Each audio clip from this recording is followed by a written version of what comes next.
சொல்லுப்பா. உங்க கல்யாணத்துக்கு முன்னாடி உங்க வாழ்க்கை எப்படி இருந்துச்சு? கல்யாணத்துக்கு அப்புறம் உங்க வாழ்க்கை எப்படி இருக்கு?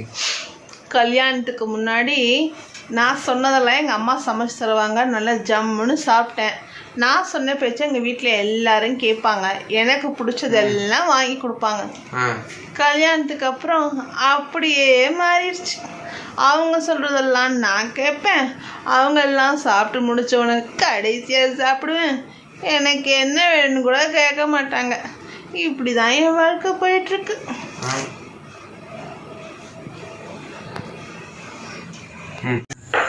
என்ன மீனா ரொம்ப நேரமா பார்த்துட்டு என்ன பண்ணிட்டு நம்ம யாராலையுமே பிரிக்க முடியாது.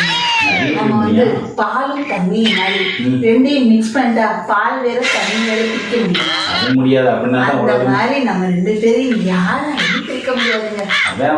நம்ம கூட என் கூட இத்தனை வருஷமா இருக்கீங்களே, என்னை பத்தி ஏதாவது பெருமையா சொல்லுங்களேன்.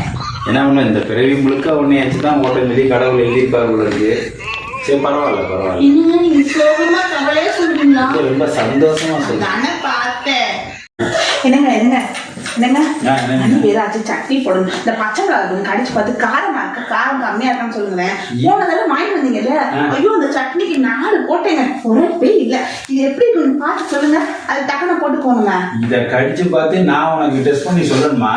ஆமாங்க, நானா கடிக்கவும் எனக்கு வாய் உரைக்கும் தான், நீங்க கடிச்சு பார்த்து சொல்லுங்க. எனக்கு உரைக்காத, நான் என்ன எலியா டெஸ்ட் பண்ணி.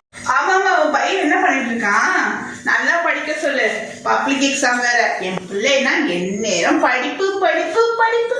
காலையில 4 மணிக்கு எழுந்திரிச்சோன்னு படிப்பு தான், நைட்டு 12 மணி வரைக்கும் படிக்கிறான்னு பாத்துக்க. 2 மணி நேரம் தான் தூங்குறானா படிக்க, சாப்பிட கூட விட மாட்டேங்கிறான், அப்படி படிக்கிறேன். உன் பிள்ளைய ஒழுங்கா படிக்க சொல்லு. அதனால என் பிள்ளை மாதிரி படிக்க முடியாது, பார்த்து ஒழுங்கா படிக்க சொல்லு. சரி வைக்கிறேன்.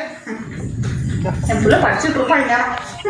இப்பதான் என் ஃப்ரெண்டு கிட்ட உனக்கு பெருமையா சொல்லிட்டு போனும் கையுமாவே இருக்க, படிக்கலையா? இல்லம்மா.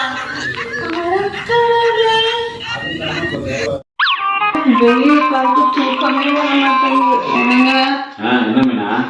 ஒரே கதகதப்பா இருக்கு, தூக்கமே வர மாட்டேங்குது. சரி, நான் என்ன கேட்பேன்னு தெரியாதா? என்ன கேட்ப? கொஞ்ச நேரம் தலைய மசாஜ் பண்ணி விடுங்களேன், அப்படியே கொஞ்சம் தூங்கிடுறேன் உங்க புண்ணியத்துல. இவர்களோட பெரிய தொல்லையா போச்சு. டெய்லி இதுக்கு ஒரு ஐடியா கண்டுபிடிச்சிருக்கோம், அதை ஃபாலோ பண்ணுவோம். என்னங்க மசாஜ் பண்ணி விடுங்க தலை. இருமீனா, இதுக்கு உனக்கு ஒரு ஐடியா வச்சிருக்கேன், இரு வரேன். என்னங்க இன்னுமா வரேன்னு சொல்லிட்டு போனீங்க? நீ ஒரு நிமிஷம் கண்ண மூட. சரி. என்னங்க செம்ம சூப்பரா இருக்கு. உனக்காக கடற்கடையா ஏறி திரிஞ்சு கண்டுபிடிச்சு வாங்கிட்டு வந்தேன். இதை வச்சு நீயே மசாஜ் பண்ணிக்கோ, நீயே தூக்கிக்கோ.